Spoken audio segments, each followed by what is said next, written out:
asistencia a una nueva conferencia dentro del ciclo Mirar un cuadro, que, como saben, tenemos gracias al patrocinio de la Fundación de la Caixa y la colaboración de la Asociación de Amigos del Museo de Bellas Artes de Sevilla. Hoy es para mí, la verdad que muy grato, porque nos dará la conferencia con motivo del Día de la Mujer, que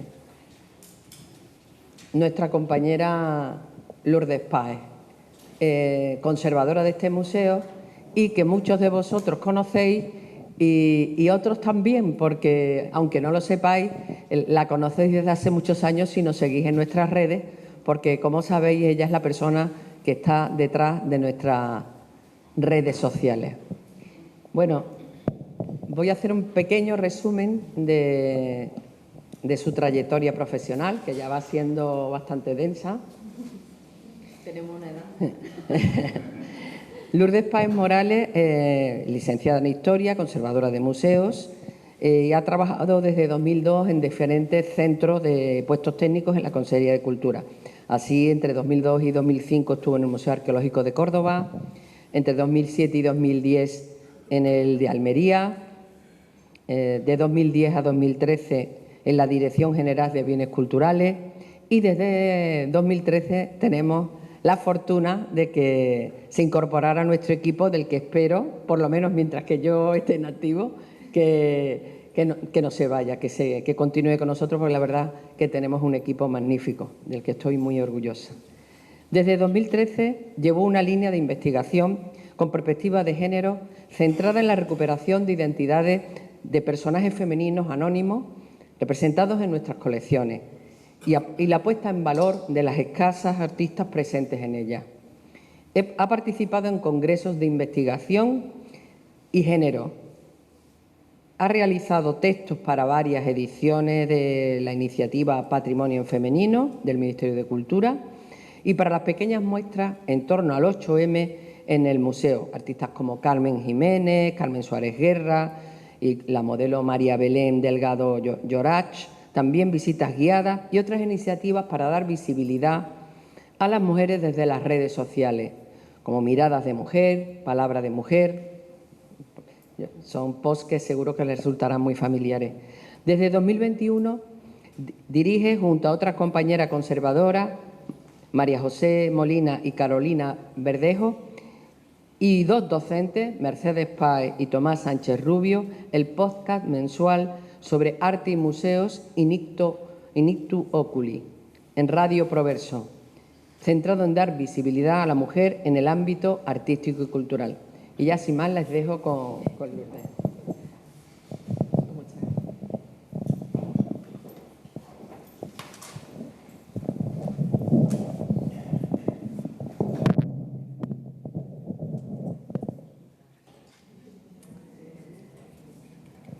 Buenos días, muchas gracias por su asistencia hoy aquí. Yo quisiera agradecer especialmente a Valme Muñoz sus amables y cariñosas palabras y felicitarla públicamente por ese nombramiento importantísimo como académica correspondiente por la provincia de Sevilla por parte de la Academia, la Real Academia de San Fernando de Madrid, que bueno, que no solamente la honra a ella, sino a todos nosotros, a todo el equipo.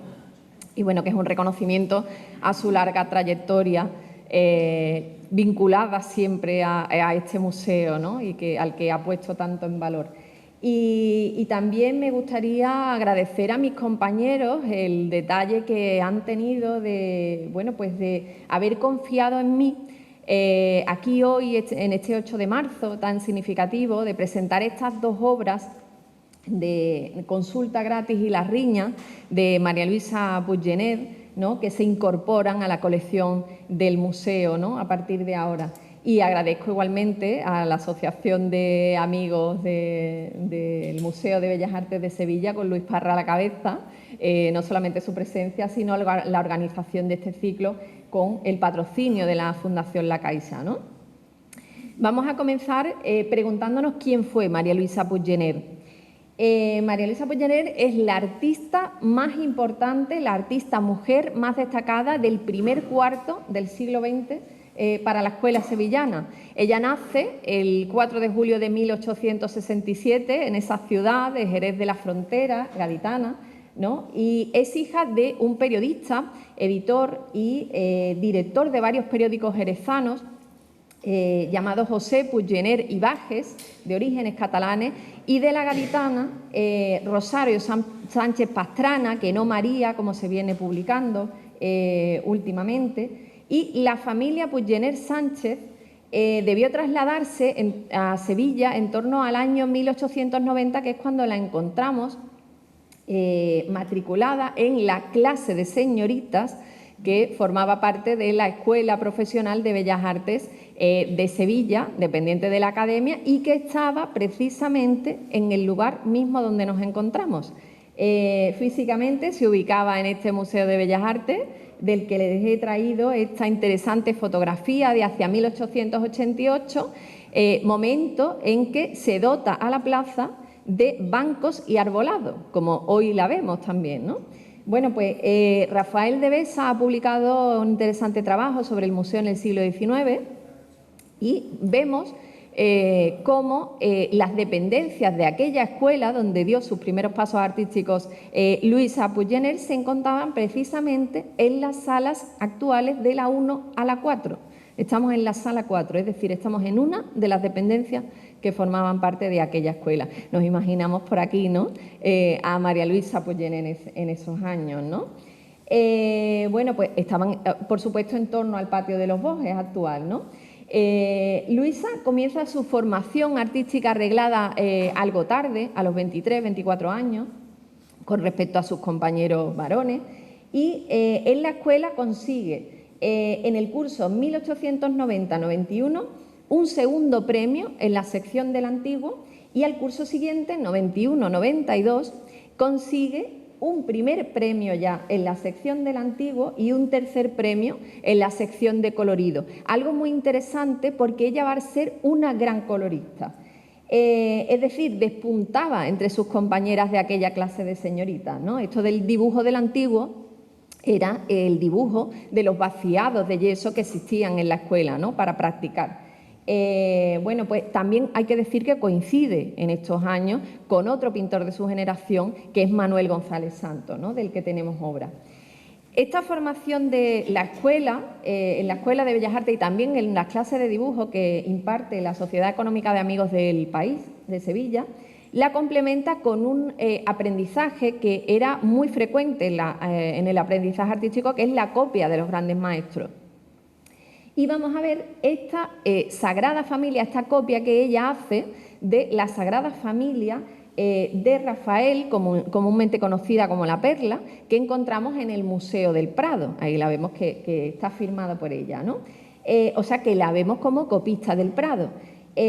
Aquí vemos una Luisa Puiggener que es, bueno, tiene bastante por aprender todavía, bastante por delante, pero que es acertada en ese mismo colorido que le premiaban en las clases de la escuela y tiene buena mano también para el encaje de las figuras, con respecto al original me refiero, ¿no? Yo he buscado a Luisa Puiggener en los libros de registro de estos copistas que están disponibles en la página web del Museo del Prado, pero desgraciadamente no la he encontrado. Hay libros a los que le falta páginas, pero sí podemos ver, y es curioso, que podemos ver una cantidad inmensa de mujeres que hacían de copistas en estos últimos años del siglo XIX y principios del XX. Y curiosamente esta obra de Rafael es muy copiada por mujeres y sin embargo solamente ha localizado un hombre que hiciera la copia en estos años de esta obra. Parece que Rafael no era muy del gusto de los artistas varones, ¿no? Aquí también en el museo, esto se lo traigo a título informativo, como curiosidad, tenemos una postal de que aquí en el museo también teníamos copistas en las salas. Ahí vemos el salón, el entonces Salón Murillo, ¿no?, que es la sala 5 del actual museo, y vemos, bueno, pues distinguimos ahí bastantes obras conocidísimas de la colección, como es esa Inmaculada Colosal de Murillo, los Murillos de Capuchino, los grandes Zurbaranes, ¿no?, y vemos a ese copista haciendo esa copia de la Virgen de la Servilleta, ¿no? De esta época formativa de Luisa Puiggener, sabemos que ella es discípula de José Jiménez Aranda, que es uno de los pesos pesados de la escuela sevillana en este momento, ¿no? Y lo es desde 1897, una vez que él ha vuelto de su estancia parisina, hasta 1903, que es la época el año en que muere, ¿no? Y con esa coletilla de discípula de Jiménez Aranda, precisamente pues va a figurar en muchas críticas. Se dice, María Luisa Puiggener es discípula, ¿no?, de José Jiménez Aranda. Esto es como un marchamo de calidad de sus obras, ¿no? Luego vamos a ver qué le aporta exactamente José Jiménez Aranda a la obra de Luisa, pero hay que decir, hemos visto la etapa formativa, y hay que decir que en torno al cambio de siglo, a principios del siglo XX, pues para ella se abre una nueva etapa, que es la de presentarse ante el público. Las exposiciones que se hacían tanto a nivel local como a nivel nacional, incluso internacionales, eran la manera que los pintores tenían para presentarse ante el público y la crítica. Y esa es la etapa que se va a abrir ahora para Luisa, ¿no? Ella va a hacer sus primeras incursiones en estos certámenes de pintura y va a recibir las primeras críticas artísticas. Y uno de los primeros es estos Juegos Florales de 1902 que organizaba el Ateneo en el Teatro de San Fernando. Les he traído ahí una fotografía de 1903, que es el año siguiente, para ilustrar esta noticia, pero en el Ateneo no conservan fotografías de aquel año y bueno, he traído esta de la prensa local, ¿no? Y bueno, pues vemos cómo en ese certamen de 1902 de los Juegos Florales es muy curioso porque ese fue el primer año en que se introduce en estos Juegos Florales, que eran de origen poético, un certamen de pintura, y ella consigue no el primer premio, pero sí el accésit por una obra que desgraciadamente hoy en día no está localizada, que es X, Y y Z o X y Z. No sabemos qué contenido tenía esa pintura, ¿no? Ese mismo año de 1902 se presenta y consigue excelentes críticas en una de las exposiciones más importantes para ella, que será la exposición de Granada, de Bellas Artes de Granada, ¿no? Y presenta dos obras. Por un lado, esta obra fantástica de A ti suspiramos, que se conserva en colección particular y por la que consigue una medalla de plata y donde vemos a una Luisa ya muy madura, ¿no? Y sobre todo y fundamentalmente ya está presente en ella esa importancia que le da, esa preocupación por captar la luz, ¿no?, que será tan interesante en sus cuadros. Y presenta también junto con esta otra obra que es La mesa del abuelo, del que la revista La Alhambra dice lo siguiente, una crítica muy interesante. La mesa del abuelo revela un artista que dibuja con perfección, que ve el color con exactitud y que piensa y sabe lo que hace. O sea, tenemos como en estos primeros años ya está recaudando críticas magníficas en sus obras, ¿no? Hay que decir que la exposición de Granada le granjeará no solamente pues muchas alegrías a nivel de críticas, sino también a nivel de galardones. Esta consigue una medalla de plata, ¿no? Y la describen esas críticas granadinas como la gran revelación de la escuela sevillana, siendo mujer, ¿no? De estos años de plenitud artística es precisamente una de sus mejores obras, que es esta, que la adquirió el Museo del Prado en el año 2022, que se titula Una artista o un estudio, que es como la presenta a la exposición feminista que organiza el Salón Amaré en Madrid en 1903. Hay que decir que esta obra es la primera apuesta de un museo público por una obra de Luisa Puiggener. Aunque hay que decir también que desafortunadamente no está expuesta. Esta obra es toda una declaración de intenciones.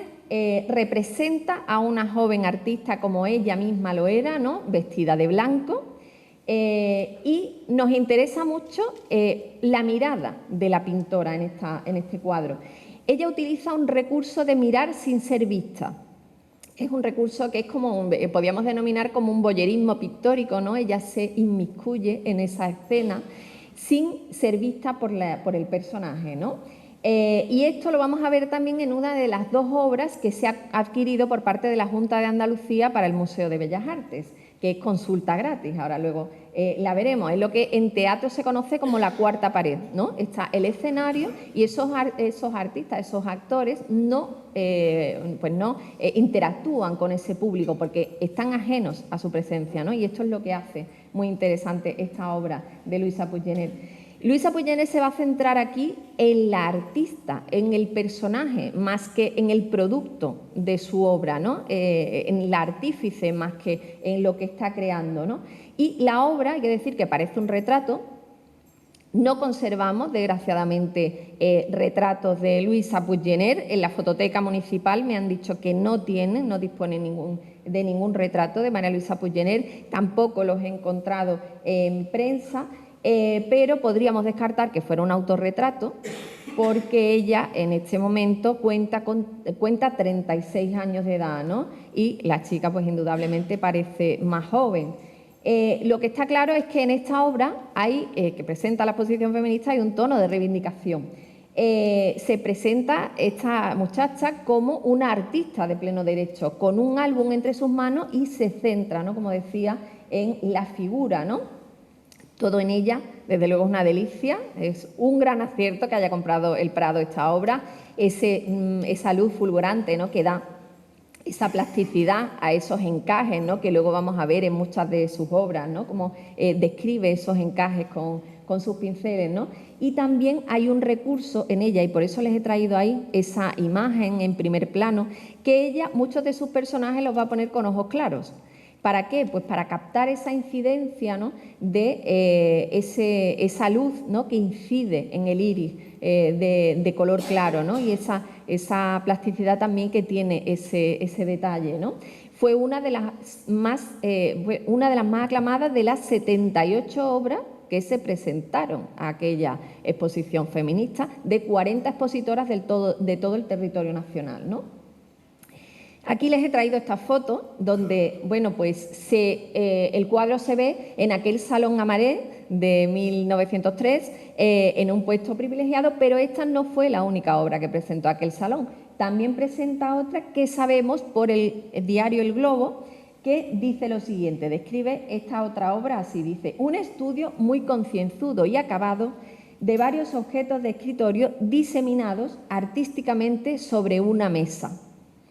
¿Vale? Pues buscando fotos de aquella exposición feminista se encuentra esta otra panorámica donde yo les señalo ahí una obra que parece responder a esa misma descripción. Porque vamos a ver que es un bodegón, efectivamente, que parece una mesa, vemos ahí lo que parece un tintero con una pluma, vemos un candil de lucena y vemos también como una especie de escribanía, que eran muy comunes en esta época, que solían ser de cerámica y normalmente de cerámica de Talavera, ¿no? En torno a esta muestra se genera un debate en prensa muy curioso que recoge la profesora de la Universidad de Valladolid, María Dolores Cid, entre dos mujeres. Una intelectual almeriense, que es Carmen de Burgos, que firma con el seudónimo de Colombín, y Marcelina Poncela, una pintora que va a ser protagonista también de esta exposición. Es una de las expositoras en aquella exposición de pintura feminista, ¿no? Y Colombín dice lo siguiente: si la mujer se decide a tomar un puesto en el arte, es preciso que tome nuevos derroteros. De lo contrario, sus obras se considerarán como las labores de aguja, como un sencillo entretenimiento. En vez de llamarse exposiciones de pintura, habrá que llamarlas simplemente exposiciones de labores femeninas. Esto es el sentir de gran parte de la población y de gran parte de ese público que asiste a las exposiciones.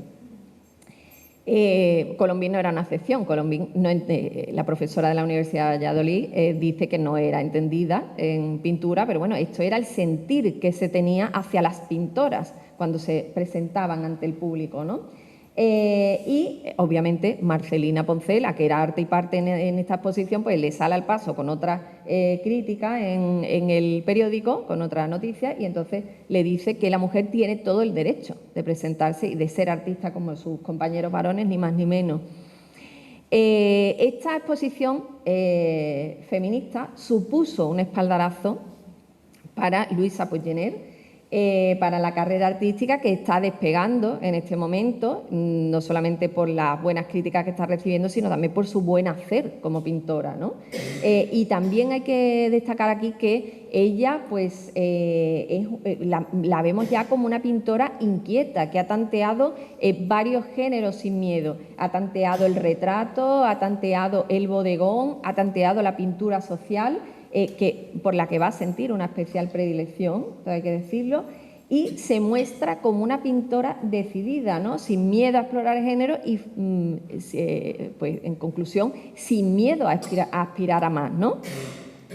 Y precisamente al año siguiente, en 1904, pues vamos a ver que en cierto modo Luisa Puiggener actúa de un modo estratégico, porque en la exposición de Sevilla de aquel año, que fue un poco antes de la exposición nacional, pues ella presenta obras poco ambiciosas, obras, por así decirlo, de compromiso, de circunstancia, y bueno, pues presenta, por un lado, una parejita de monos y luego, que se llamaba de monos, por cierto, y 3 bodegones de pintura pequeños, parece ser, con motivos frutales, ¿no? Mientras que se reserva para la exposición nacional esta pintura, que es una de las 2 que se han adquirido con tanto acierto para el Museo de Bellas Artes de Sevilla, ¿no? Que es consulta gratis.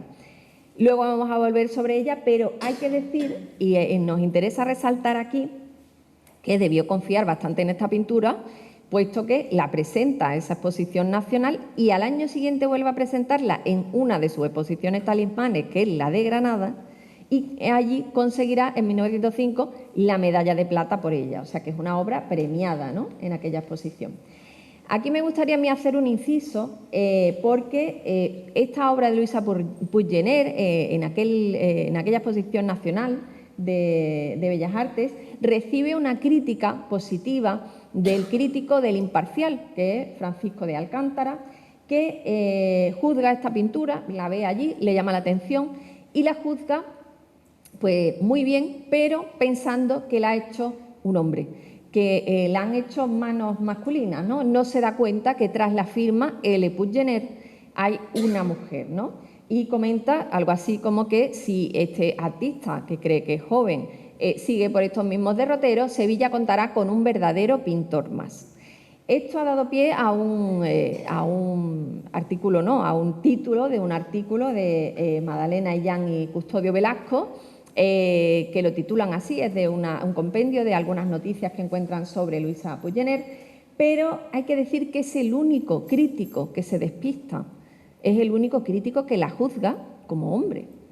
O sea, estaría despistado, tomando apuntes de una a otra obra, y es el único, como digo, que se despista, ¿no? El resto de críticas hacia esta pintura y hacia toda su obra durante toda su trayectoria son fantásticas, y de las casi 40 referencias de hemeroteca que yo he encontrado para preparar esta charla hoy aquí, todo el mundo la juzga bien y todo el mundo la juzga sabiendo que es una mujer, ¿vale? En el Imparcial, en la revista Bética, en el Noticiero Sevillano, en el Correo de Andalucía, en el Globo, en la Alhambra, en el Álbum Iberoamericano, todos la juzgan bien y la juzgan sabiendo que es mujer, ¿no? Y bueno, los historiadores del arte historiadoras del arte somos un poco dados a crear leyendas en torno a los artistas, pero hay que tener un poco de cuidado con esto porque prácticamente ella asistía a las exposiciones, ¿no? Parece un poco de tapadillo, ¿no? Y no era así, ella se presentaba como mujer, ¿no? Ella no esconde, pienso yo, ser mujer tras L. Puiggener, ella hace lo propio como los artistas varones, Gonzalo Bilbao, García Ramos, José Jiménez Aranda, su maestro, todos firman con la inicial y con el apellido, seguido del apellido, ¿no? Y realmente, bueno, pues como se comenta en un diario, ¿no? Ella, hay una crítica donde dice que, bueno, pues la gente que acudía a ver su obra no podía creer que fuera mujer, lo sabían, no podían creerlo, pero lo sabían, ¿no? El caso es que hay 2 detalles que, bueno, de su biografía que parecen confirmar que no esconde, ¿no?, esto de ser mujer, al contrario. Ella concurre muy pronto, ya lo hemos visto en 1903, a esa exposición feminista, y quien tire un poco de hemeroteca podía saber que era una mujer, y el resto de años que ella está en activo entre 1905 y 1925, 20 años de su vida, se anuncia en la Guía de Sevilla y Provincia con taller propio en las calles, primero Moratín 5 y luego en Bailén 13, muy cerca de donde nos encontramos, ¿no? A escasos 200 metros. Y es la única mujer que lo hace. Hay un listado de artistas donde podemos ver dónde vivía cada uno, es muy interesante en esta guía, y vemos a ella anunciándose como artista pintora, María Luisa Puiggener, con taller propio, siendo la única que lo hace durante 20 años, ¿no? Así que flaco favor se le hace, ¿no?, a Luisa Puiggener el haber tenido la valentía, ¿no?, y el mérito de, sabiendo que es mujer, conseguir que esta crítica de principios del siglo XX, tan absolutamente y recalcitrantemente machista, ¿no?, le dedicara tan elogiosas palabras, ¿no? Cuanto más no le hubieran dedicado si hubiera sido un hombre. Lo que sí es real es que estas obras de mujeres y también de los artistas noveles eran colocadas en los peores sitios, ¿no? Es innegable que hay muchos críticos que a estas señoritas le niegan el pan y la sal y no le dedican, señoritas, así las llamaban, ¿no?, pintura de señoritas, no les negaban ese párrafo en sus críticas, ¿no?, y las omitían deliberadamente en muchas ocasiones, ¿no? Les leo lo que dice el Álbum Iberoamericano, que era un periódico de marcado carácter aperturista que le dedicaba así renglones a estas mujeres, pues dice así: la mujer en la exposición de Bellas Artes, dice: a pesar de las malas condiciones en que están colocados la mayoría de los cuadros de las pintoras, pueden verse obras de verdadero mérito artístico. Es decir, que lo tenían más difícil para llamar la atención de esos críticos, ¿no? En este mismo artículo se le dedica muy elogiosas palabras a Luisa y a aquellas obras que presentó junto con la consulta gratis, ¿no?, que fueron La última laja, que pertenece a la Fundación Cajasol, y un retrato de señora que desgraciadamente no sabemos cuál es porque tiene unos cuantos, ¿no? Está claro que las mujeres pintoras lo tenían más difícil, ¿no? Tenían que ser excelentes en su oficio para precisamente que se les dedicaran buenas críticas, y es muy elocuente de lo que se piensa en este momento, no solamente lo que pensaba Colombín, que era encima mujer, ¿no?, sino que, bueno, pues les he traído ahí una frase que le dedican a Luisa Puiggener en el Correo de Andalucía en 1920, que dice así: María Luisa Puiggener rompe con la tradición de las pintoras de pajarillos y flores y entra por los caminos de un arte sano, varonil y sincero. Es decir, que las mujeres poco tenían que pintar, ¿no?, nunca mejor dicho, en aquello de las exposiciones, ¿no? O sea, que las artistas no tenían derecho a nada. Luisa participó también en exposiciones internacionales como esta, que su presencia es muy significativa, esta exposición internacional de Barcelona de 1907, a la que es invitada. Hubo muy pocas mujeres en esta exposición y fue muy multitudinaria. Cientos de artistas participaron en esta exposición. Tanto que hubo figuras de la talla de Monet, Sisley, Renoir y también, en el caso de las mujeres, de Beth Morisot. En el caso español hubo pintores de la talla de Ramón Casas, Ignacio Zuloaga, Santiago Rusiñol. En fin, una locura de exposición, ¿no?, donde ella estaba, ¿no? Y también en el caso de los andaluces, pues estaba Luisa Puiggener, estaba Gonzalo Bilbao y estaba López Mezquita, ¿no?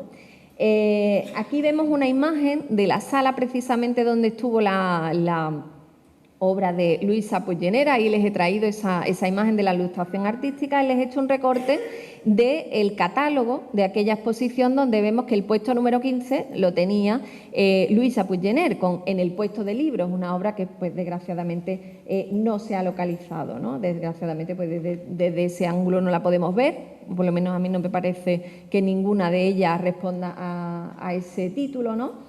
Pero lo que sí hay que decir es que es muy sintomático de su posición a nivel nacional que ella figure en esta exposición. O sea, es muy importante esa presencia, ¿no? Puiggener también concurrió a exposiciones al otro lado del charco, concretamente a dos que se hicieron con motivo de los centenarios de la independencia de México y de Argentina, y les he traído la de Argentina, ¿no?, donde le seleccionan desde el gobierno español una obra que es Un bibliófilo. que es una obra magnífica que salió a subasta el año pasado, en 2025, junto con las 2 obras que se han adquirido para el museo. Pero bueno, pues se solicitó desde nuestro museo, pero desafortunadamente y finalmente se la ha llevado el Prado, ¿no? Es una obra realmente magnífica. Aquí tienen, bueno, les he traído el recorte del pabellón donde estuvo aquella exposición multitudinaria también e internacional, y les he traído este diploma, ¿no? que iba junto con la obra, que acredita a María Luisa Puiggener el haber obtenido esa medalla de bronce por ese bibliófilo, ¿no? A partir de 1910, su presencia en las exposiciones, salvo en las locales, se hace cada vez más escueta. Ella se va retirando a partir de este momento de la esfera pública. Sus padres mueren, no sé si eso está relacionado, en fechas más o menos por estas fechas, ¿no? En 1907 muere su padre, en 1909 su madre, pero el caso es que su presencia pública cada vez es más escasa, ¿no? Y a pesar de, como hemos visto, cosechar muy buenas críticas y galardones. De las últimas noticias que tenemos sobre ella, leemos que participa en este libro que pues promueve la municipalidad en 1920, que se llama Quien no vio a Sevilla, y donde a Luisa Puiggener únicamente se le invita a hacer un dibujo, mientras sus compañeros varones realizan varios. Sus compañeros fueron Rico Cejudo, Gonzalo Bilbao, Gustavo Bacariza, Santiago Martínez. Hay otra persona que solamente realiza un dibujo también, y es Juan Talavera Heredia. Se lo he traído ahí, es la portada, pero como todos sabemos, Juan Talavera Heredia no es pintor, es un arquitecto. Pero a Luisa solo se le invita a hacer un solo dibujo, ¿no? Que da pie a ese grabado, ¿no? Que encabezaba uno de los capítulos de aquel libro que escribió José Mas, que se llamaba, como el propio grabado, La Giralda a la luz de la luna, ¿no? Poquito después se da, en 1921, la que quizás sea la última noticia acerca de una obra suya, que es que en un establecimiento de la calle Sierpes está expuesto el retrato de Pilar Santigosa Nieto, que era una niña que muere súper jovencita y que, bueno, pues es un retrato póstumo que le hace Luisa Puiggener.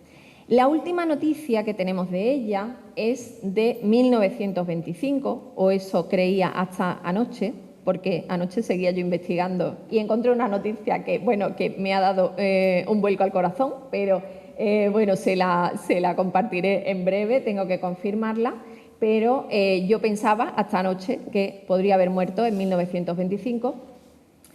En el cementerio de San Fernando de Sevilla me han confirmado que, salvo error u omisión, no está enterrada, como sí lo están sus padres, y o bien se trasladó, que es lo más probable, por lo que encontré, como ya les digo anoche, o se le pierde la pista en cualquier caso, ¿no? Y, como decía, pues la última noticia sevillana, al menos, que data de 1925, es que, bueno, pues sigue anunciando en estos años. Hasta ahora se creía o se había publicado que muere en 1921, eso no es posible porque ella se anuncia, como digo, con taller propio en esos años, ¿no? 21, 22, 23, 24, hasta 25, ¿no? Y el 26 ya está solamente viviendo en esa calle, en la casa de 13 de la calle Bailén. Está viviendo junto con su hermano, y únicamente en el año 26 pues está viviendo ya su hermano. Ya ella no vive en Sevilla, ¿no? Al menos eso creemos.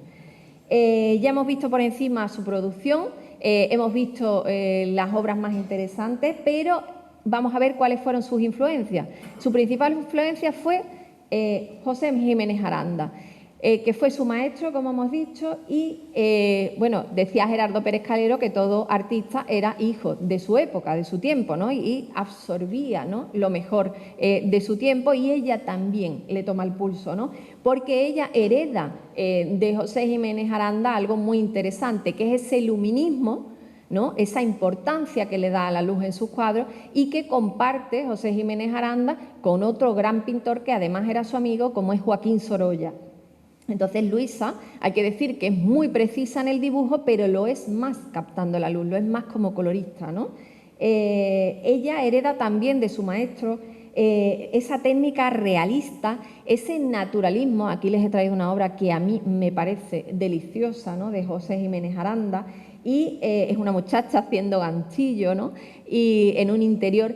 Y José Jiménez Aranda hace este tipo de obras, ¿no?, que tiene, que son de la intimidad de las mujeres, ¿no?, de esa intimidad en las casas, ¿no?, cuando ellas están haciendo labores cotidianas. Bueno, pues eso lo va a heredar Luisa, ¿no?, porque Luisa va a hacer a la mujer el epicentro de toda su producción, ¿no?, al menos de lo que conocemos hasta ahora, ¿no? Pero también, como digo, Jiménez Aranda no solamente le influye en la técnica, sino que también influye en ella en los temas, porque va a influirle en el retrato. Ella también será una gran retratista, en la pintura social y en el casacón. La pintura social, hay que tener en cuenta que José Jiménez Aranda es uno de los pioneros a nivel español en la pintura de temática social, ¿no? Había realizado en 1890, en el último año en que él está en París, una obra fantástica que es Una desgracia, ¿no?, que es un obrero que cae de un andamio y ante la mirada horrorizada de los viandantes, ¿no? Y es curioso que Luisa, siendo mujer, pues repita esta temática social, ¿no?, y le guste esta temática social para sus obras, porque en España, a nivel español, solamente encontramos a otra mujer que también incursiona en esta temática social, que es la gallega Elvira Santiso, ¿no?, pero son ellas dos fundamentalmente las que se dedican a la temática social, y como hemos visto, pues Luisa Pollener en repetidas ocasiones. Jiménez Aranda también es maestro del casacón, y esto lo recogen Madalena Illán y Custodio Velasco en este artículo que decía, ¿no?, que, bueno, que hereda de él también esta temática, porque ella tiene una obra que es Galantería Rancia, que se conserva en colección particular.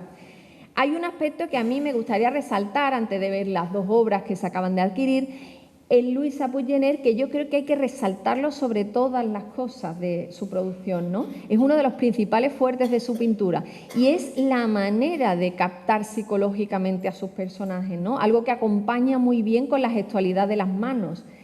Ella es muy certera captando esa psique de los personajes. Ahí le he traído varios primeros planos, ese bibliófilo que está absolutamente absorto en la lectura, ¿no? Vemos esa mano fantásticamente bien ejecutada, ¿no? Vemos también a la artista que está concentrada, ¿no?, ajena a todo, concentrada en su arte.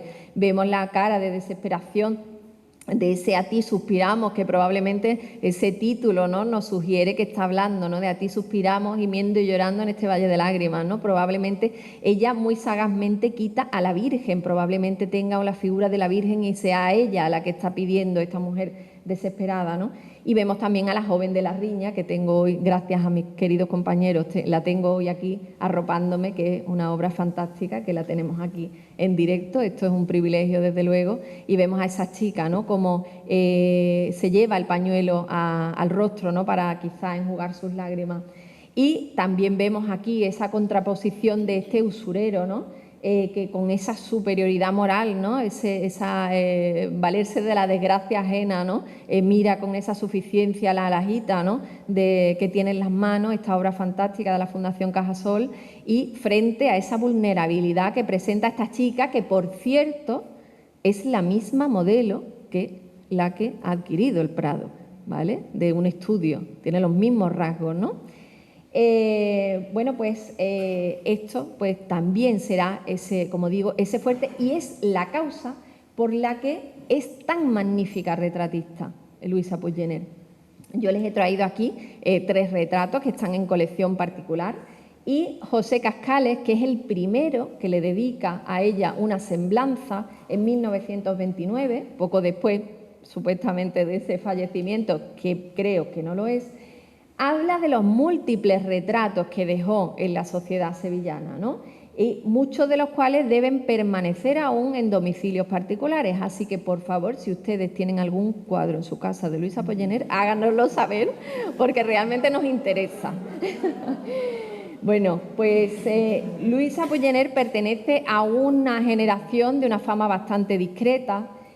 como es esta, que tiene pues que suceder a esa fantástica generación de los Villegas, de los Jiménez Aranda, de los García Ramos. Nada fácil lo tenían estos pintores, ¿no? Después de esa edad de plata de la pintura sevillana, ¿no?, que supone esos anteriores pintores, ¿no? Aquí les dejo solamente unos poquitos, no están todos.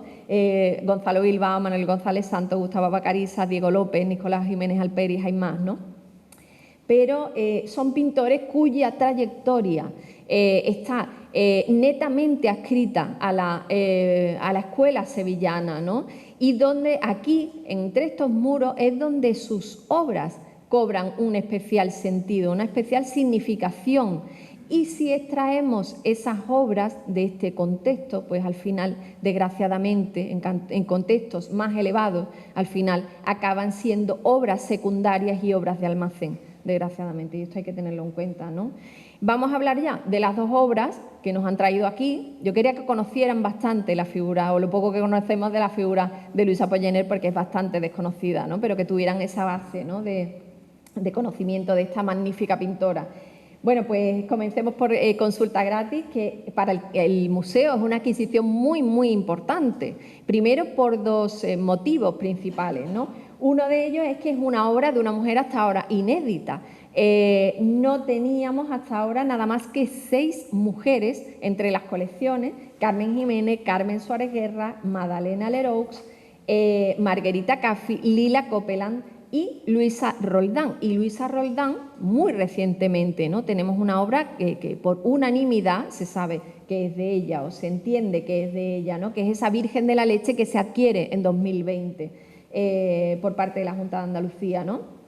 Con Luisa Pollener serían 7, es un número muy bonito, pero no son suficientes. Estamos detrás de varias pintoras, la estamos localizando y ya tenemos algunas ahí, ¿no?, que podríamos subsanar su ausencia, ¿no? Y también hay que pensar y hay que cambiar la mirada, porque detrás de los anónimos también puede haber mujeres, ¿vale? Y segunda causa por la que esta obra es muy importante, pues porque el Museo de Bellas Artes de Sevilla tiene muy escasas obras de temática social, ¿no? Tenemos La cigarrera de Gonzalo Bilbao de 1915, tenemos El contraste de la vida, del cual tenemos solamente uno de los 2 bocetos que José Villegas Cordero realiza para esa obra, ¿no? Tenemos un dibujo que es de José García Ramos, que es Frío y miseria, y tenemos una obra maravillosa que es Sin pan de Manuel González Santos, que pudimos ver el pasado Día de Andalucía en 2025, una obra que es realmente atractiva, ¿no? Y hay una obra pues que Balme no podemos revelar todavía, pero que en su momento pues se dirá, y que, bueno, pues que le va a sorprender también muy gratamente, que se incorpora junto con esta de Luisa Pollener a las colecciones del museo también. Y bueno, de esta pintura de consulta gratis, sí sabemos la fecha en la que ya la había pintado, que es ese año 1904 en la que la presenta a la exposición nacional, ¿no? Luis, sabemos ahí cómo firma, pero no fecha sus obras. Por tanto, claro, no sabemos muy bien, sabemos gracias a las críticas y a que las presentan en exposiciones, más o menos en qué fecha estaban hechas, ¿no? Pero desgraciadamente no fecha sus obras. Y lo maravilloso de esta obra fue que al desenmarcarla en el taller de restauración surgió una sorpresa maravillosa, que es que está firmada doblemente. Ahí ven unos trazos, yo no sé si le puedo dar a esto y que salga una flechita aquí. Vemos estos trazos pertenecen a una segunda firma que queda debajo del marco, ¿vale? ¿Qué quiere decir esto? Pues que ella modificó su tamaño, corrigió el tamaño. ¿Por qué lo hizo? ¿Para aprovechar un marco preexistente? No lo sabemos, esto hay que estudiarlo más a fondo, pero es muy interesante que ella modifique, está recortado en los cuatro lados de esta pintura, ¿no? Como hemos dicho, es una pintura social. Este tema lo había adelantado la literatura, siempre la literatura va por delante de la pintura, por lo menos, ¿no? Y tenemos exponentes como Benito Pérez Galdós, pero también tenemos en la literatura mujeres que tocan este tema, como Emilia Pardo Bazán o Cecilia Boldefabel, que también era vecina del museo, ¿no? Y bueno, pues lo que viene a describir es la situación, la vida cotidiana del mundo obrero, la precariedad de esta existencia de las clases más desfavorecidas de la sociedad, y hay que subrayar que Luisa Puiggener aborda estos temas siempre con una óptica muy humana. Le da mucha dignidad a los personajes que representa, ¿no? En esta pintura se expone un tema que está relacionado con lo que conocemos como la beneficencia, que era ese compromiso de las administraciones por dar un servicio, en este caso médico, a estas clases más desfavorecidas, ¿no? Esta población. Conservamos en el museo, curiosamente, pintado por Gonzalo Bilbao, el retrato de la persona que en este momento era jefe del cuerpo facultativo, ¿no? Como se completa el puzzle, ¿no? Del cuerpo facultativo de la beneficencia en Sevilla en estos años. Luisa, vemos por esta pintura y por otras de su trayectoria que tiene conciencia social, ¿no? Que ella cree en esa pintura comprometida que realmente hereda, como hemos dicho, de Jiménez Aranda, ¿no? Y cree que también esas exposiciones nacionales son el mejor campo para difundir y darle visibilidad a estas problemáticas, ¿no? En el cuadro de Luisa vemos a 5 personajes esperando pacientemente a ser atendidos, o bien por un médico particular. En los 2 establecimientos que atendían, daban asistencia a estas personas, eran, por un lado, consultas particulares de médicos que estaban obligados a ello, y por otro lado, las casas de socorro. Entonces, no sabemos si esto es el zaguán de una casa de un médico particular o bien era una casa de socorro, ¿no? Porque les traigo aquí como curiosidad una noticia del mes de diciembre de 1899, que es unos 4 años antes de pintarse esta obra, que entre las 5 casas de socorro que había en Sevilla fueron atendidos en aquel mes 3.193 individuos de ambos sexos. Que son unas 20 y tantas personas al día, por lo tanto no podemos descartar que fuera una casa de socorro, ¿no? Yo he estado mirando en el Google Maps a ver si veía un zaguán parecido, seguiré buscando, pero bueno, esto tiene mucho, ¿no? mucho trabajo detrás, ¿no? En primer lugar vemos, les he traído aquí los rostros de los personajes, a esa anciana, ¿no? Que tiene su bastón, tiene su toquilla sobre los hombros, ¿no? Y que tiene ese pañuelo negro en la cabeza, pues que nos indica su condición de viuda, ¿no?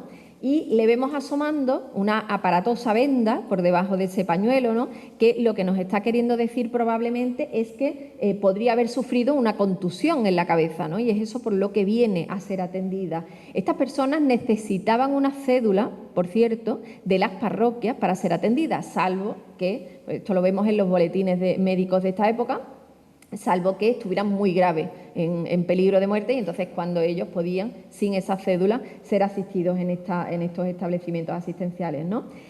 Estas mujeres ancianas, Luisa Puiggener las representa aquí porque suponen dentro del colectivo de las mujeres quizás el más desfavorecido, porque muchas de estas mujeres ancianas de bajos recursos, al morir el marido, quedaban totalmente sin sustento, ¿no? Que probablemente el marido era el que aportaba el sustento, y se ven muchas de ellas abocadas a la mendicidad, ¿no?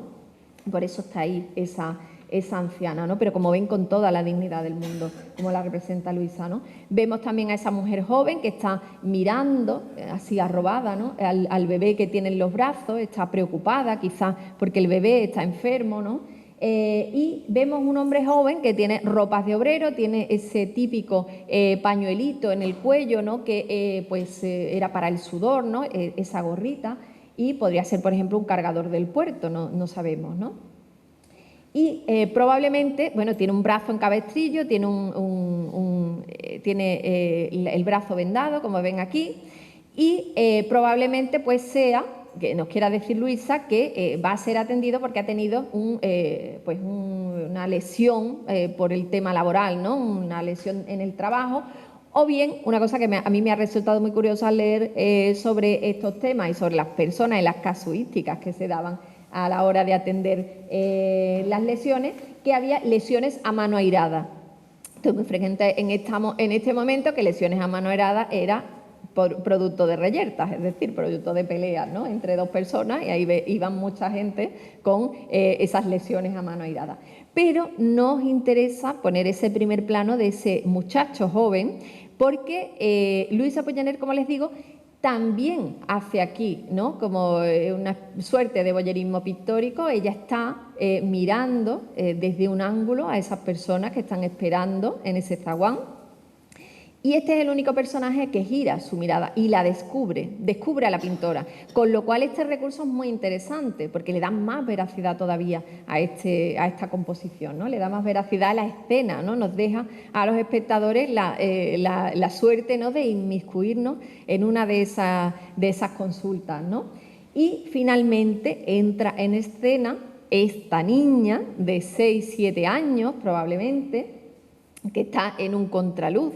Ella entra por el zaguán, ¿no?, por ese zaguán de la puerta, ¿no?, y bueno, podríamos considerarlo también una escena teatral, ¿no? Es como los actores estos que entran por sorpresa, ¿no?, y entra la niña y se lleva la mano a la cabeza porque pues probablemente, yo pienso que no es porque le duela, sino porque ustedes seguramente han entrado en un zaguán después de haber estado expuestos a la luz potente de Sevilla, ¿no?, y cuando se entra en un zaguán los ojos se tienen que acostumbrar, como ahora mismo yo que tengo un focazo en la cabeza, ¿no? Entonces, claro, tienen que hacerse así, acostumbrar los ojos para aclimatar los ojos a esa oscuridad del zaguán, ¿no?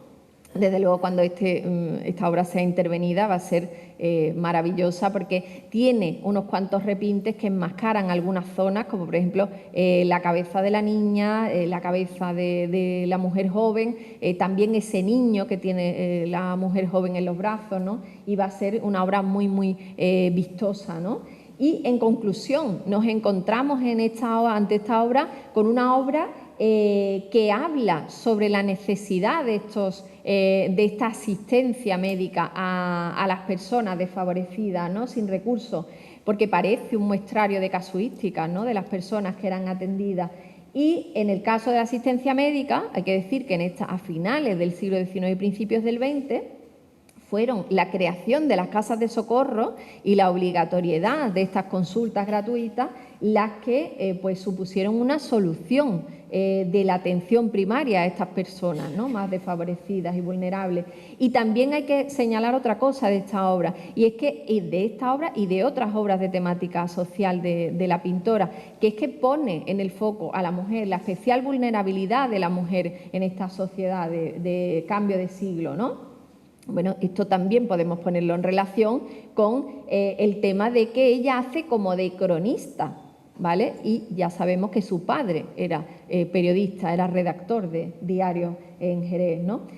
A mí personalmente este cuadro me parece anterior incluso a La Ti Suspiramos, que es de los primeros años del siglo XX, porque, bueno, pues en cierto modo hay algunas figuras que desde luego es de las composiciones más complejas que hace Luisa, y yo pienso que el craquelado tan profundo que tiene esta obra pues nos habla de esto. Habrá que estudiarlo, habrá que hacerle radiografías, habrá que estudiarlo más en profundidad, ¿no? Pero a mí me parece que hubo correcciones, hubo tanteos, ¿no? Y esta obra no se hace rápido. Esta obra es una obra que tuvo ella que madurar bastantes años, ¿no? Por lo cual en 1904 pues probablemente llevaba ya un tiempo haciéndola, ¿no? Y aparte del interés que tiene ese tema social, hay que resaltar la técnica que utiliza Luisa Poyner aquí, ¿no? La figura de la niña sin duda es de lo mejor del cuadro, y así lo dejaron saber las críticas del momento, ¿no?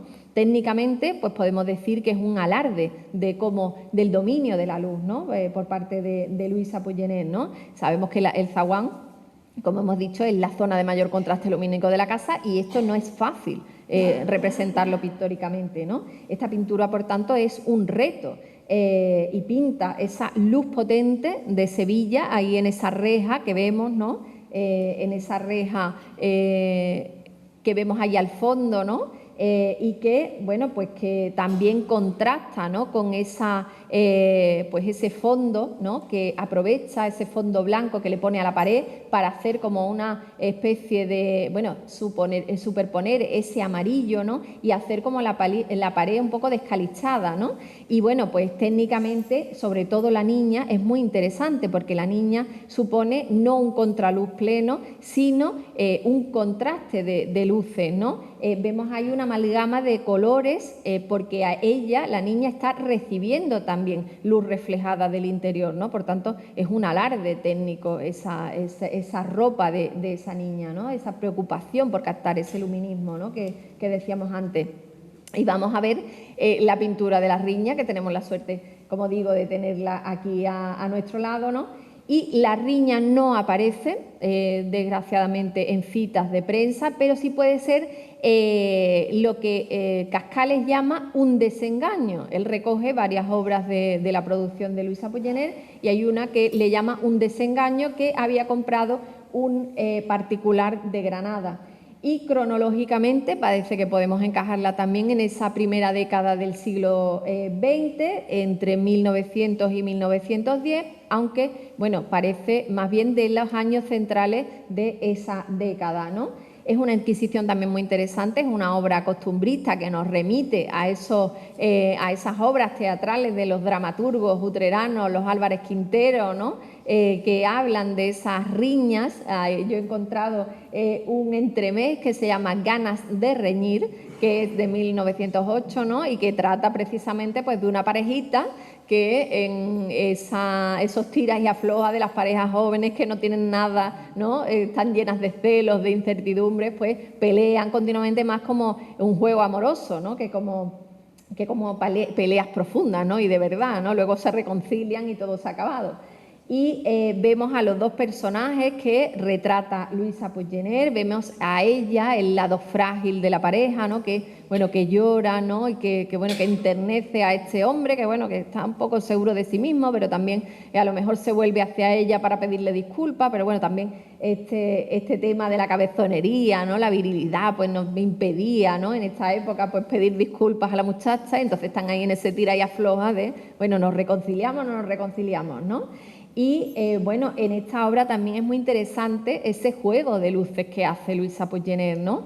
Ese alarde también. Vemos la ventana que tenemos al lado izquierdo, donde vemos esa hoja de la ventana abierta, y también hace confluir otro foco que sale de la parte derecha, que puede ser una puerta, una ventana, no lo sabemos, pero que confluyen en la pareja, ¿no? Dando ese tratamiento de las telas, ¿no? Esa luz dentro de la escena, ¿no? Que lo envuelve todo. Y bueno, la zona, para mi gusto, más magnífica de esta pintura es esa mano que ella deja caer, ¿no? Sobre ese regazo, ¿no? Y bueno, cuando esta obra, ¿no? sea restaurada, va a ser un espectáculo, ¿no? Porque realmente se le va a devolver, ¿no? Pues esos blancos fulgurantes, ¿no? Que quizás pues están un poco matizados por el tiempo, ¿no? Y hay que destacar la sobria paleta, la elegante paleta que utiliza Luisa Pollener en esta obra, ¿no? En esta y en otras obras, ¿no? Ella siempre es muy elegante, muy escueta, utiliza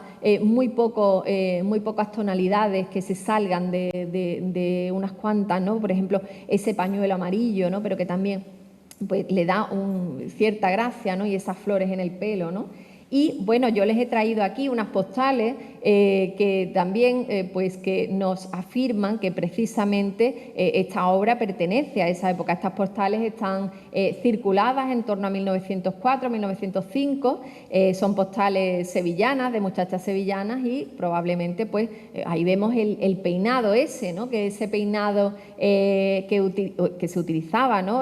Tanto las clases nobles como las clases populares utilizaban ese peinado bufado así, que era un moño alto, ¿no? Y así un poco desaliñado, ¿no?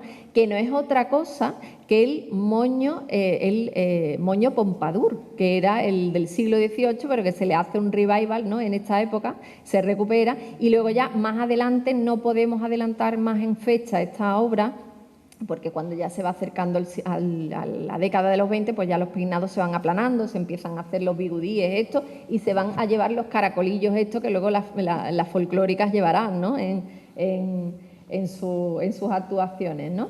Y bueno, el peinado de él también lo veíamos, ¿no? Ese peinado que a mí personalmente, a mí me gustaban mucho las películas estas de Morena Clara y todas estas cosas, ¿no? Que eran películas populares, ¿no? Y bueno, que lo vemos a Miguel Ligero, que era, ¿no?, este actor que llevaba este tipo de peinaditos, ¿no? Que aunque he visto que es del año 36, pero que remite a esas postales que, por ejemplo, conserva muchísimas de los gitanos del Sacromonte, el Museo Casa de los Tiros de Granada, ¿no? Y que tienen ese mismo ricito así, ¿no? Bueno, que se ve en esas postales, ¿no? Que están con fijador, ¿no? Y bueno, conclusiones, no les molesto más. ¿Por qué Sevilla ha olvidado a Luisa Poyener?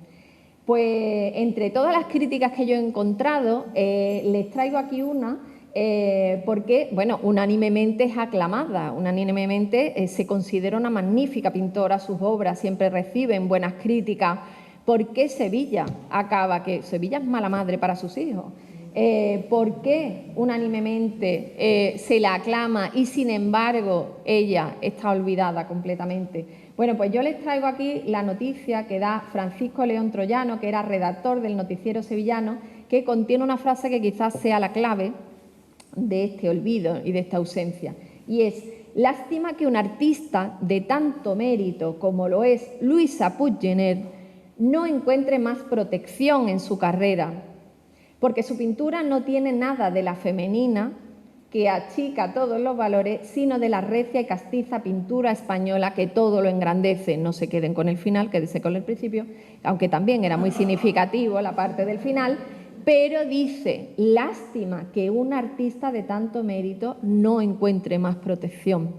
Hemos visto cómo en 1920 solamente se le deja hacer uno de los dibujos de ese libro.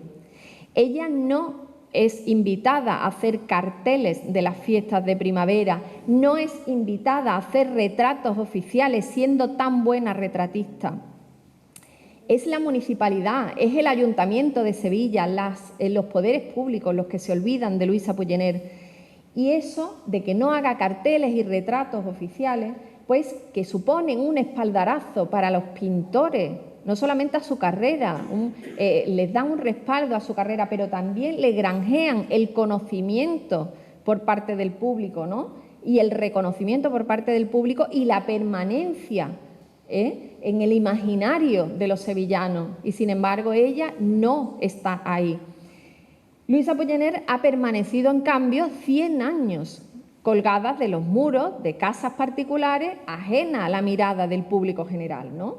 Ajena a que su pintura sea conocida por todo el pueblo, ¿no? ¿Por qué llega ahora su reconocimiento?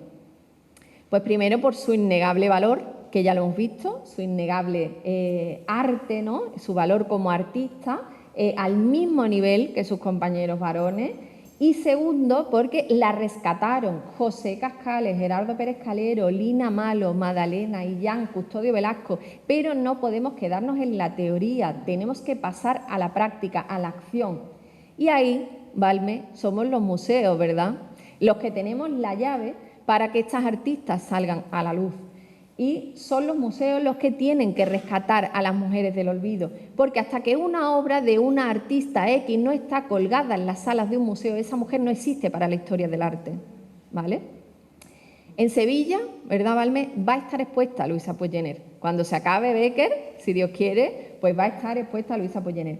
Y esto es lo que llevamos haciendo desde hace 13 años, un equipo de mujeres, con Valme Muñoz Rubio a la cabeza, Blanca Murube, la que les habla, y luego se incorporaron mi compañera Carolina Verdejo, que está aquí hoy, y Pepa Luque, que desgraciadamente se nos ha ido a otro museo, pero que, bueno, nos hemos propuesto visibilizar a esas mujeres que no estaban en esa historia del arte sevillano oficial, ¿no? Hemos hecho visitas, hemos hecho, como ha dicho Valme, vídeos, hemos hecho publicaciones, nos hemos presentado a congresos, hemos hecho absolutamente de todo, nos ha faltado hacer el pino por rescatar a estas mujeres del olvido. Hemos rescatado a modelos, a mecenas, Hemos rescatado a las artistas y estamos rescatando y seguimos rescatando artistas como lo hemos hecho recientemente con Luisa Roldán y pues ahora mismo María Luisa Puyenet, ¿no?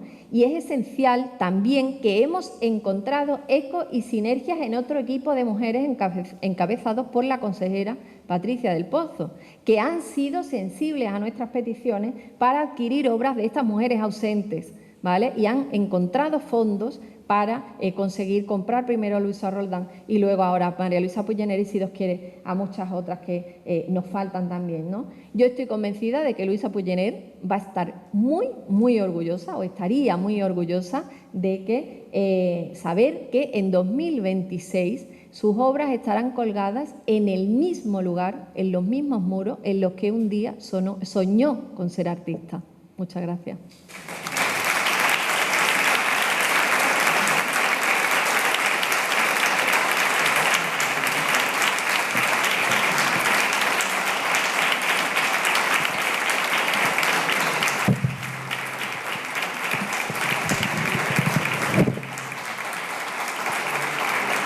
Muchas gracias.